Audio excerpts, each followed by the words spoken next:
Hi there, hope you're doing good. So here I'm with demo number 2. So we have added some upgradations on the sheet, which is sales record, daily sales record from the scratch input to database to dashboard. Okay, so we have few suggestions and we have made some changes in it. So the half payment mode. So this is the I'll go through the each from the bottom up.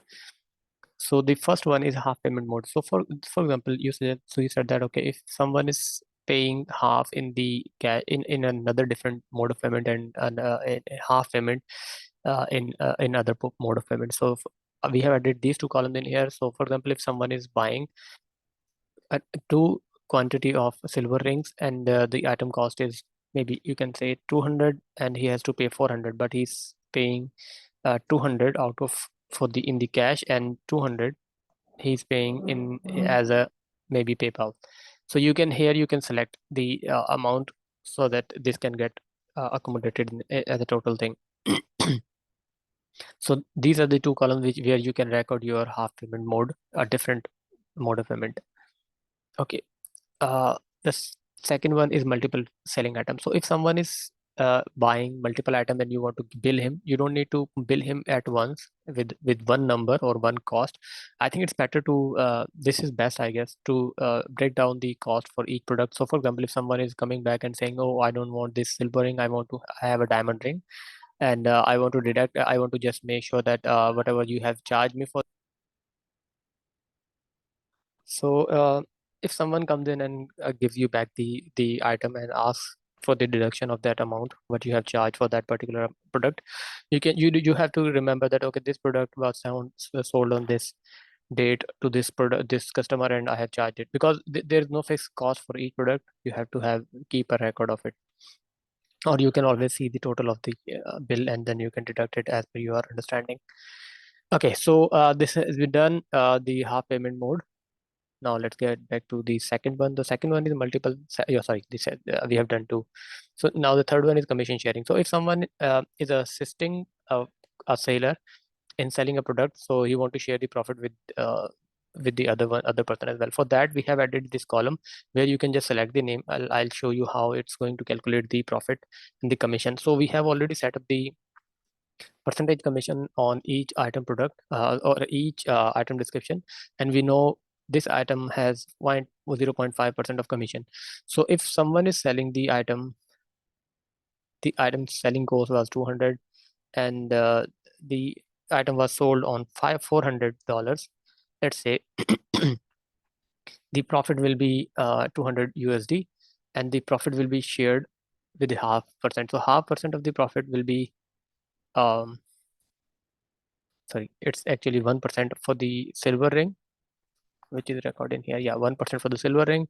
It got half because we have selected the second name. So as soon as you will select the second name, this will get half of it, and the $1 and half of the half percent of this profit will be shared with name 2 and name 3, whatever the name you have selected. So simply what you have to do, I just explained the whole process, but you have to do what you have to do is that once you have a profit sharing or commission sharing, just select the name in front of the second name in front of that product selling record. That's it, and the profit will be shared automatically.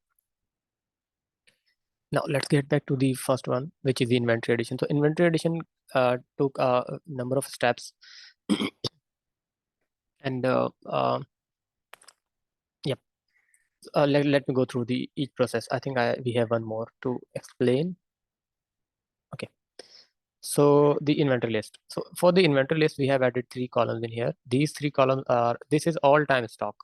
I'll explain it why this is all time stock, and these are the new arrivals. For example, if you have a record 320 silver rings and 200, let me make these 100 and 200 so that it's easy to understand. Okay, for example, if you have silver rings with the initial stock, you have 100 silver rings and 200 bracelets, and you have sold 86 out of it. Sorry, 14 out of it. Let me show you how. So if I'll select the silver rings only, and I'll count the quantity column which is being added to maintain the to keep the record of the inventory. So this is the first addition, the quantity column. So you can see the total for the quantity of the silver ring sold is 14. And why we have added this column here, let me explain it. So for example, if someone is previously the quantity column was not here, so what we were expecting that this is one silver ring has been sold, but maybe if someone is buying more than one item at the same time, so you have to have keep the record of the quantity you have sold so that we can keep a record and we can maintain our stocks. So this is very important. So you have to enter a number whenever you are selling one. So if most probably it will be one, so you just need to click and drag it so that for example like this. So if you are selling 20 products and each you have sold one, you just need to select and drag it so that you can fill in one. So this is not a big deal, but you have to enter the number of amount, the quantity you are selling for each purchase, sale purchase transaction. And what this is going to do, this is going to total the calculate the number of product you have sold, and it will get subtracted from the all time in stock. Now once you have done it, and this is completely dynamic, let me change it so that you can see it will get 186. You can see it, right? So now once you have done it and now you have a new stock arrived, what you want to do, you want to make it maybe 20 addition in it, and maybe you have another 40 of bracelets, and you want to update this in a record and maintain these stocks. So currently you can see this is 86 and 193. How you are going to do it, you just need to enter the number of new stocks quantity in here and click on the menu and click on this update new stock. You'll see this will get 120 and this is got 240, and you will see the stock got updated as well. So this is how you are going to update if you have new arrivals on that particular item description, right? Okay. So this was the functioning. Now I'll show you how you are going to keep a record of it. Here you cannot, if you have 100 of items, so you don't know, you won't be able to understand, well, okay, which one is on low stock and which one is in ample stock. So we have added another tab with name inventory, where you can monitor the quantities available on the control tab and the stocks. So this is set up in a way that the lowest stock will be right at the top. So what I'll do, I'll make some changes in the control so that you can see. Okay, if I'll see, we have 15 in stock and we have sold 14, so you have one in stock. So you will see the silver ring will be at the top now. You can see it's one remaining. So if I'll do maybe 20, let's make it 100. So now the lowest stock is fashion bracelet, and on the inventory tab you will see the fashion bracelet right at the top, right?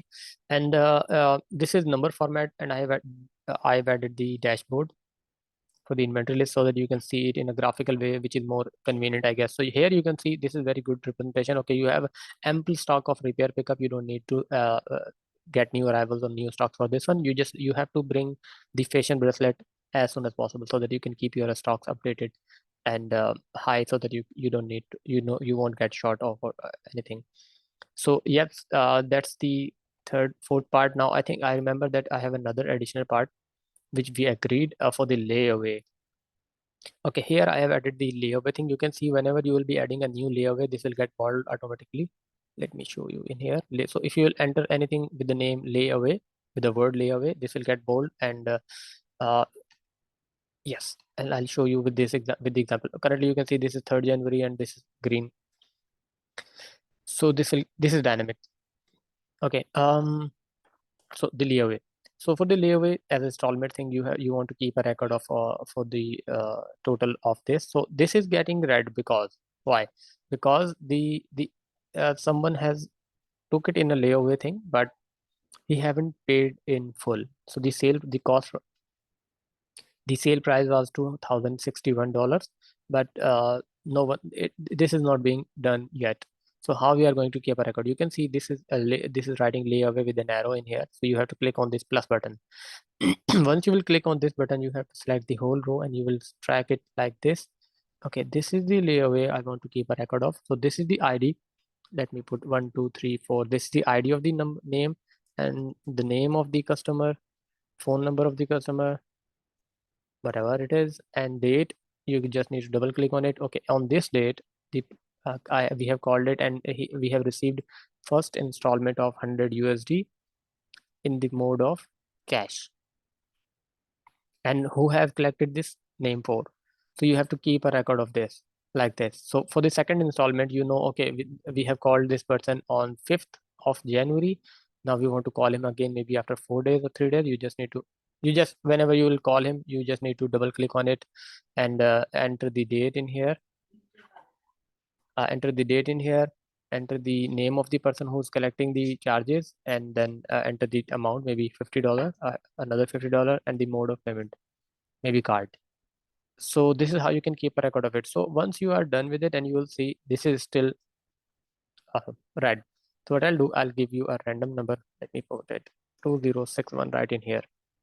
So if someone has paid in his first installment, you can see this has turned white automatically. So once someone has paid in full, this will get unlightened, so that you can see, okay, so at a glance you can see, okay, all these reds are layaway and these are not being paid in full, so that you can call these persons one by one. So once you have everything cleared up, you will not see any red highlighted. So this is how you can keep a record of it for the layaways. And I have added the 30 layaways, and with the total we are keeping a record, okay, now if someone has paid in full or not. So yep, that's it from my side. Please let me know if you have any further suggestions, or if you want me to clear further anything. Looking forward for your review. Thank you. Take care. Bye.